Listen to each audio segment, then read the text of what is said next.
अस्सलाम वालेकुम नाज़रीन, अव्हां ॾिसी रहिया आहियो सिंध आवाज़ न्यूज़ ऐं आऊं आहियां मोबाइल सिंधी।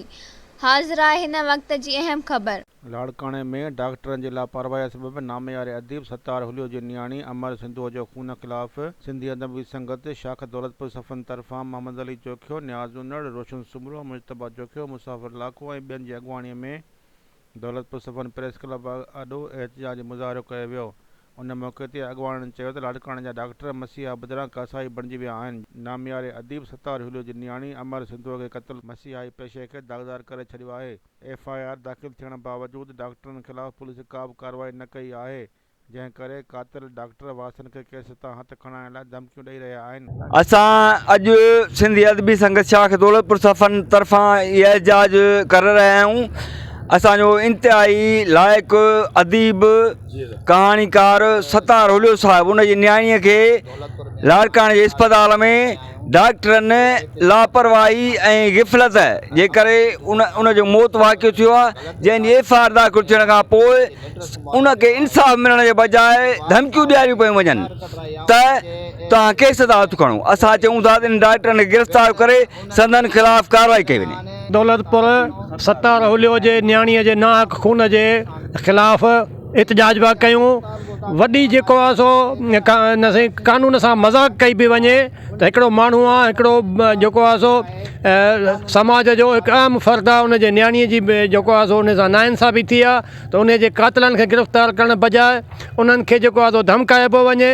असीं इन अमल जी मज़मत था कयूं ऐं घुर कयूं था त जेको आहे सो सत्तार हुलिये जे नियाणीअ जे खून सां इंसाफ़ कयो वञे, लापरवाह डॉक्टरनि खे गिरफ़्तार कयो वञे।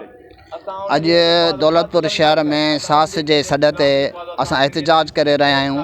लाड़काणे में नियाणी अमर सिंधू जेकी ग़लति इलाज दौरान फ़ौत थी वई आहे ऐं उन जे वालिद साहब बि जेको मशहूरु कहाणीकार आहे उन FIR दाख़िल कराई आहे, पर उन इस्पताल इंतिज़ामिया ख़िलाफ़ हिन महिल ताईं को बि क़ानूनी कार्रवाई न थी सघी आहे। बहितर हॉस्पिटल जी इंतिज़ामिया जेकी आहे उहा उन्हनि जे कुटुंब खे, ख़ानदान खे धमकाए रही आहे त तव्हां जेको आहे केस तां हथु खणो, ॿी सूरत में तव्हांखे वधीक नुक़सानु थी सघे थो।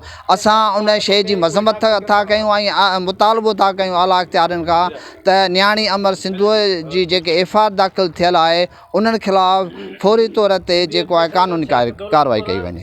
साईं, तमामु अफ़सोस जी ॻाल्हि आहे त असांजो हिकिड़ो कहाणीकार अदीब सत्तार हुलियो उन जी नियाणी अमर सिंधू उन डॉक्टरनि जी लापरवाही, लाड़काणे जा डॉक्टरनि हिकिड़ो माना सम्झो हिकिड़ो कोस घर आहे, उन में जेको आहे लापरवाही सबबि असांजी नियाणी उहा जेका क़त्ल थी वई।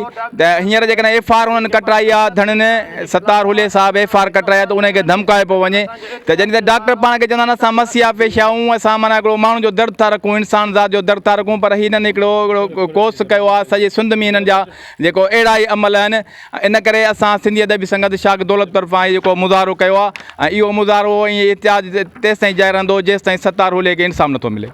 ऐं वधीक ताज़ा तरीन ख़बरनि लाइ ॾिसंदा रहो सिंध आवाज़ TV न्यूज़ ऐं सब्सक्राइब करणु न विसारींदा।